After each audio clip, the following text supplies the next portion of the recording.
Nesse vídeo apresentaremos um panorama dos principais modelos de reflexão ética predominantes a partir da segunda metade do século XX. Para isso, falaremos primeiramente de alguns antecedentes filosóficos no período pós-kantiano que abriram as discussões para a filosofia moral em nossa era, para que depois possamos apresentar, de modo introdutório, as características fundamentais das correntes metaéticas, bem como a do neo-aristotelismo, neocontratualismo e da ética comunicativa, destacando seus autores mais representativos.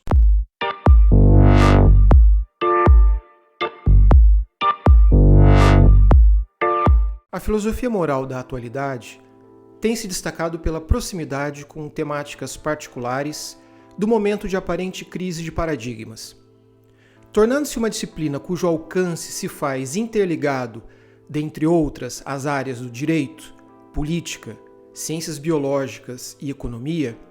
A ética ocupa hoje um lugar privilegiado na filosofia, despontando tal como a teoria do conhecimento na Idade Moderna ou como a teoria da linguagem no início do século XX, com a filosofia analítica. Suas influências passam pela tradição aristotélica tomista, pelo empirismo lógico e pelo formalismo kantiano. De um modo genérico, considera-se como ponto de partida a modernidade inconclusa, que é referência para a discussão da fundamentação e formulação do ethos da filosofia moral da atualidade. As teorias éticas que fazem parte do pensamento contemporâneo, emergentes na segunda metade do século XX, são de predomínio anglo-saxão. A conjuntura da qual partem relaciona-se à abordagem moral da Idade Moderna, sobretudo proporcionada pela teoria kantiana e por pensadores como Hegel, Marx e Nietzsche. As bases que norteiam a maioria das abordagens atuais da ética estão no formalismo kantiano, seja pela crítica ou pela adesão. A ética kantiana determina que a ação moral consiste em agir segundo as máximas universalizantes, ou seja, a vontade, a boa vontade, guiada pela razão pura prática. Com isso se rompe com a tradição natural em vista de uma moral deontológica sustentada sobre três pilares: a vontade livre, o imperativo categórico que a determina e as máximas como regras práticas de conduta subordinadas ao imperativo. Tal posição deontológica, cujos princípios são deduzidos de a priori e cristalizados em imperativos de dever, é questionada pela filosofia que sucede, precisamente no ponto onde há o aparente distanciamento do sujeito moral com a sua realidade mesma, dado a antinomia entre princípios universais absolutos e a contingência particular. É o caso de Hegel, que situa sua ética em um constante conflito na trajetória de uma autoconsciência, ou seja, a consciência não é determinada pelo dever puro, transcendental, mas antes pela moral concreta. A partir de Hegel, até meados do século XX, a tese da moral universal defendida no kantismo foi objeto de crítica por suas antinomias geradas. Marx, ao compreender as relações econômicas como determinantes, identifica a ética à ideologia pura. Reconhece o uso pelas classes dominantes da noção de universal e razão, que tende a legitimar as relações materiais norteadoras da desigualdade social, e, nesse sentido, a lei moral estaria associada a interesses burgueses. Para Nietzsche, a moralidade, como a consciência, se radicam no âmbito social e representam interesses de uma cultura estabelecida pela articulação entre senhores e rebanho.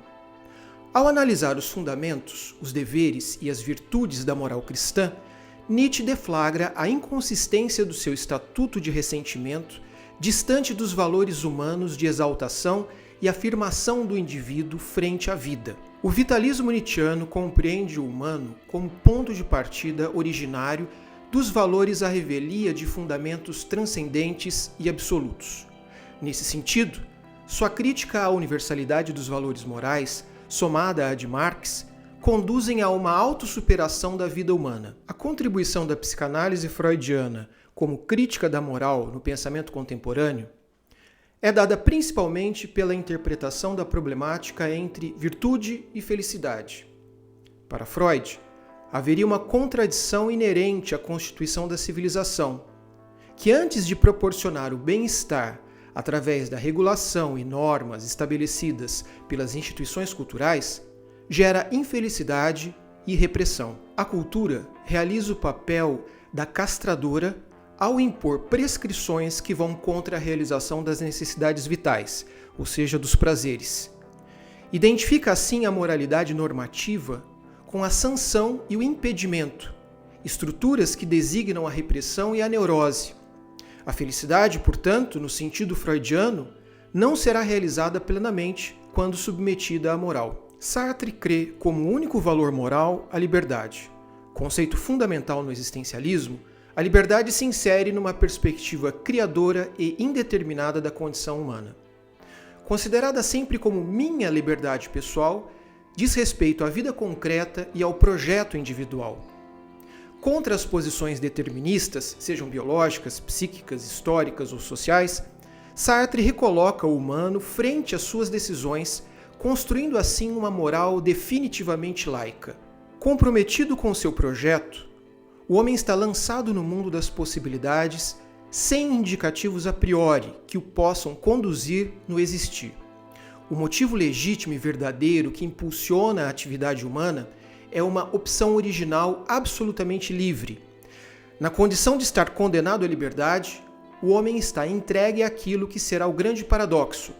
Por um lado, a liberdade nos traz o peso e a ameaça da fatalidade, e por outro, o impulso criador e autônomo. A filosofia analítica critica a consciência como determinante de valores e também se situa como adversária de uma fundamentação moral formalista.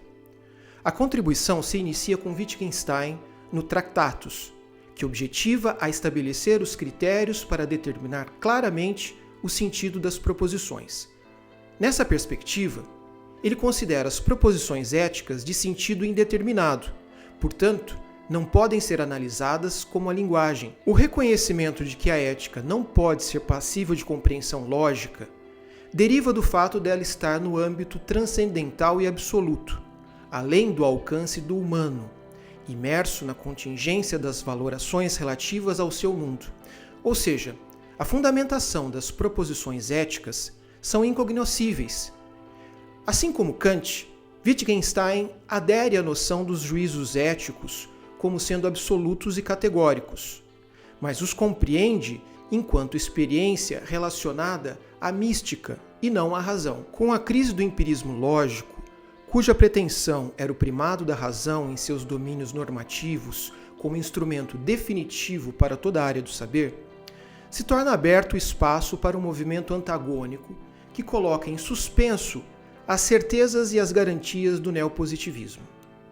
No âmbito filosófico da ética, esta crise acentua o aspecto irracional engendrado em um ceticismo ético, cujo novo direcionamento estaria somente na análise e elucidação de predicados e enunciados morais, abrindo espaço para a chamada metaética. Ao contrário da ética normativa, que trata das razões pelas quais algo deve ser considerado justo, correto ou bom, a metaética é uma metalinguagem que lida com as afirmações com as quais afirmamos que algo é justo, correto ou bom, e também com os problemas implícitos na linguagem moral. No século XX, passa a ser um dos grandes ramos da ética, juntamente com a ética normativa e a ética aplicada. Considera-se que a obra Principia Ética, escrita por George Moore em 1903, seja o grande alicerce da metaética, embora o termo ainda não apareça nela. Visto que a ética é interpretada como a parte da filosofia que estuda o comportamento humano na medida em que o chamamos de bom, a primeira questão metaética é definir o que se entende por um ato moralmente bom. As teorias metaéticas que tentam responder a essa questão dividem-se em teorias não cognitivas, se afirmam que não é possível demonstrar a bondade moral por meios racionais, e teorias cognitivas, se afirmam que isso é possível. As teorias não cognitivas são divididas, por sua vez, em emotivismo e prescritivismo, e as teorias cognitivas em intuicionismo e descritivismo. O descritivismo opõe-se ao intuicionismo e ao prescritivismo, que defende que as declarações morais não contêm intuições do que é bom ou mal, nem necessariamente contêm prescrições ou declarações de valor. Existem, portanto, enunciados morais formados por enunciados descritivos simples, e há argumentos morais que, a partir de premissas não avaliativas, permitem a dedução de conclusões avaliativas. Já o emotivismo sustenta que os enunciados éticos, ou seja, julgamentos morais, não são informativos, mas apenas exercem a função de expressar ou despertar sentimentos ou emoções. Inicialmente proposto por Richards e Ogden na obra O Significado do Significado, em 1923, é aceito sobretudo por aqueles que se opõem ao chamado intuicionismo ético. A afirmação "você errou ao mentir" tem o mesmo valor factual ou cognitivo que a afirmação "você mentiu", embora acrescente um certo tom de desaprovação. O conteúdo das afirmações éticas nada mais é do que a expressão dos próprios sentimentos em relação a esse fato, bem como o desejo de incitar outras pessoas a esses mesmos sentimentos. Por isso, os julgamentos morais, por não serem descritivos, não são verdadeiros nem falsos, e, por conseguinte, a ética não admite nenhum tratamento racional. Às vezes, sustenta-se que o emotivismo ético se baseia na teoria ética de Hume, que afirma que a moralidade é determinada pelo sentimento. Mas em Hume, isso significa que em cada homem existe a mesma natureza emocional, igual a de qualquer outro homem, o que lhe permite sentir a moralidade da mesma maneira. Isso nos permitiria falar de uma moralidade universal. O emotivismo, por outro lado, se refere às emoções particulares de cada um. Stevenson representa o ponto culminante do emotivismo, com a sua obra Ética e Linguagem, de 1945. Conduz a discussão do discurso moral para um determinismo anti-intelectualista. O ponto de partida para sua teoria está no conceito de bom, que originalmente o resgata das discussões éticas da vida cotidiana, para o qual refere-se fundamentalmente que este seja de natureza puramente emotiva. Para que haja uma teoria ética, segundo Stevenson, é preciso preencher 3 condições. Primeiro, dar conta dos desacordos na moral. Segundo, atentar para o fato de que as terminações morais são dotadas de magnetismo. Terceiro, para que algo seja bom, não pode ser resolvido pelos métodos científicos. Uma das contribuições de maior relevância da linguagem moral entre os analíticos está o prescritivismo de Hare. Em oposição ao emotivismo e ao descritivismo, o prescritivismo estabelece critérios formais para julgar um juízo moral. Ele diz que um enunciado é um juízo moral se contém um enunciado imperativo ou prescritivo e se é universalizável. Portanto, é um formalismo moral, pois afirma que qualquer enunciado que seja, ao mesmo tempo, prescritivo e universalizável, é moral sem qualquer referência ao conteúdo. Compreendendo os juízos morais como prescritivos, universalizantes e razoáveis, Hare estabelece uma volta à teoria deontológica kantiana, mas construída sobre uma teoria da linguagem como base para a investigação das prescrições morais. Assim como Kant, o dever moral é universalizante. Não pode ser deduzido da razão pura, mas do significado da própria linguagem em seu uso real.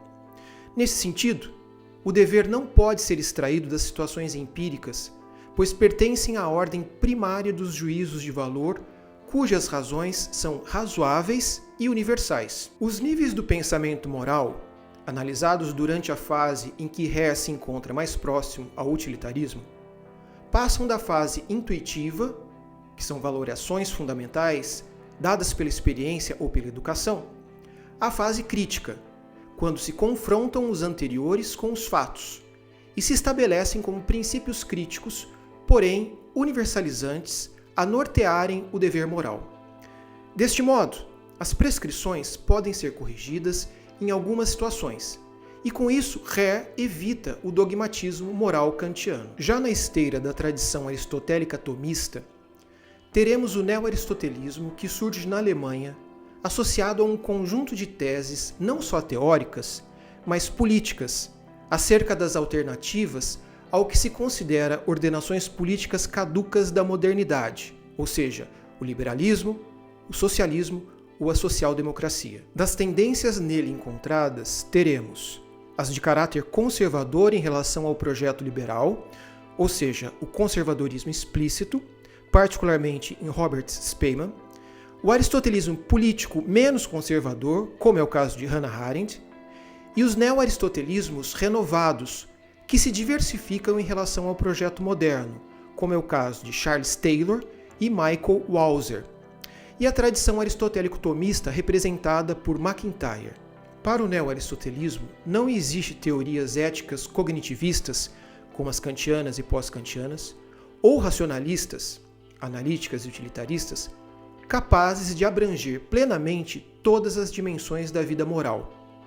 3 conjuntos de razões para a recusa dessas perspectivas sobre a análise da conduta moral e seus fundamentos são: primeiro, a impossibilidade de formulação racional frente à complexidade do sentido moral, dos sentimentos morais ou dos desejos. Segundo, as dificuldades de aplicação dos princípios ou normas que se alcançavam nas estratégias racionalistas neocantianas e estritamente deontológicas a problemas e situações específicas, dado que tais princípios e aplicações desconhecem as particularidades contextuais e valorativas. Em terceiro, a tentativa de reduzir a um único tipo de hiperbem, formal e abstrato, a pluralidade das distinções qualitativas que, de fato, empregamos em nossa linguagem moral. Outro paradigma ético de expressa notoriedade é a ética comunicativa de Apel e Habermas. Tem como objeto a validez das normas morais, sobretudo as que designam a distinção das ciências naturais e das ciências sociais.